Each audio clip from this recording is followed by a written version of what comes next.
లగచర్ల ఘటనలో రైతులపై ప్రభుత్వం కక్షపూరితంగా వ్యవహరించడం సరికాదు అన్నారు బీఆర్ఎస్ మాజీ ఎమ్మెల్యే పైలట్ రోహిత్ రెడ్డి.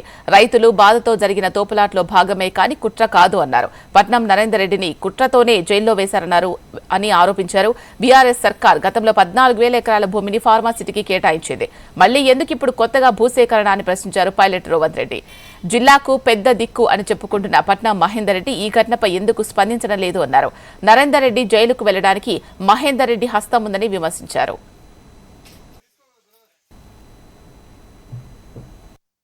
నరేందర్ రెడ్డి గారికి ఈ కేసుకి ఎటువంటి సంబంధం లేదు కాబట్టి ఆయనను బేషరతుగా రిలీజ్ చేయాలి అని చెప్పి నేను డిమాండ్ చేస్తా ఉన్నా.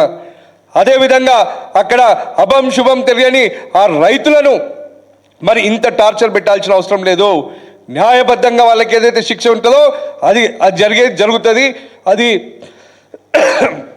జరిగినప్పుడు కానీ మీరు ఈ విధంగా వాళ్ళని టార్చర్ పెట్టడం, ఆ సంఘటనలతో సంబంధం లేని వాళ్ళ పేర్లు పెట్టి మళ్ళీ వాళ్ళని ఇబ్బంది పెట్టడం, వాళ్ళ కుటుంబాలను ఇబ్బంది పెట్టడం ఇది తగదు. మీరు తక్షణమే దీన్ని మానుకోవాలి. వాళ్ళందరినీ వెంబటే రిలీజ్ చేయాలని చెప్పి మేము డిమాండ్ చేస్తూ ఉన్నాం. ఇంత మాత్రం నీకు కుటుంబం పట్ల మమకారం ఉన్నా, నీకు చీము నెత్తులున్నా, నువ్వు నిజంగా పట్నం కుటుంబంకి సంబంధించిన వాడివైతే మళ్ళీ కుటుంబం మొత్తంకి నువ్వు సపోర్ట్ చేయాల్సిన అవసరం ఉంది. నువ్వు ముందు నీ ఎమ్మెల్సీ పదవికి నీ చీఫ్ విప్ రాజీనామా చేయి. రాజీనామా చేసి నీ కుటుంబానికి అండగా నిలబడు. మేము కూడా నీకు అండగా నిలబడతాం. అంతేగాని ఈ పదవుల కోసం, ఈ రాజకీయం కోసం, ఈ డబ్బు దాహం కోసం నీ ఆస్తులను కాపాడుకోనికే గిట్లా చేసినావంటే ఆల్రెడీ ప్రజలందరూ మాట్లాడుతున్నారు.